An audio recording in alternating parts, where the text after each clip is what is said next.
بسم الله الرحمن الرحیم. ګرانو کتونکو الف خان شیرپوس تاسو په خدمت کې حاضر دي. کتونکو الف خان شیرپو ویلفیر فاونډیشن د خپل وس مطابق چې کوم دی په رمضان المبارک کې او داسې په عامو موقعو باندې چې کوم دی خپل کار جاري ساتلی. الحمدلله د الله په مهربانۍ باندې لوی اختر را روان دی. خلک په قربانۍ کوي، خلکو ته به د غوښو هم ضرورت وي. ګراني دومره زیاته ده، وسایل نشته دي.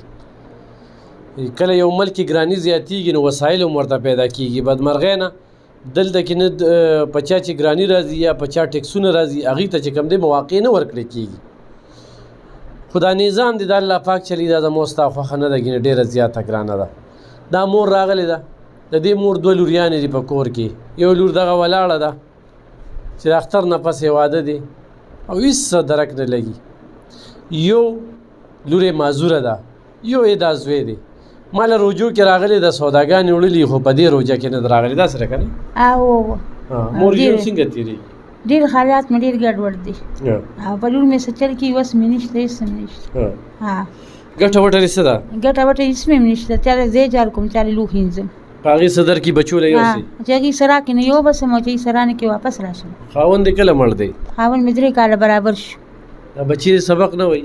دی وایي اوس وایي دا ماشوم.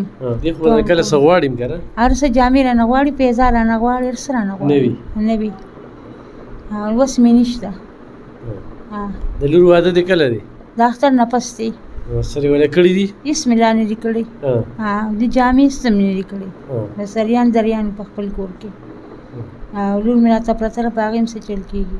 هېڅ هم نشته، هېڅ درک مې نه لګي. بچي سکول ته ځي؟ مور نه پیسې لي؟ ولې نه وي ورسره؟ کله نخرې تېرېږي؟ څه خوراک نه وي؟ داسې وخت هم راشي؟ داسې وخت هم راشي چې پیسې غواړي هم نشته. کوم ځای نه درکړم.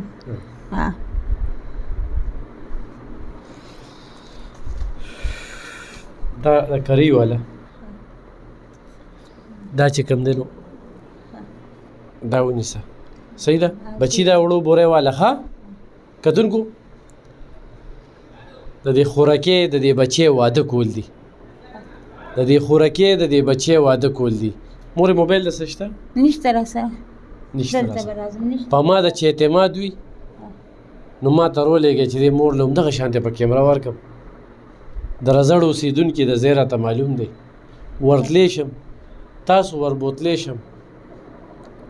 خپله بچی وګڼئ، خپله خور وګڼئ چې په دوم دام کې واده شي. د دې بچي په دې سترګو کې به دا اوښکې تاسو کتلی وي چې نخر هم را باندې تېره شي. سکول ته ځم هېڅ هم را سره نه وي. به د دې نه نورې زیاتې خبرې نشته چې زه پیسو ویم. بس په خپل زړه باندې لږ سوچ وکړئ، خپلو بچو ته وګوره، دې بچو ته وګوره. چا له خدای پاک ورکړی د الله سره تجارت وکړي، د الله په لار کې ولګوئ، په داسې خلکو ولګوئ. په خپلو دعاګانو کې میاد ساتئ. زموږ په دعاګانو کې الف خان شیرپو ویلفیر فاونډیشن دغه وسو چې غوړي ورکړل، ډبې په څو دي، وړې ورکړل، بوجۍ په څو ده.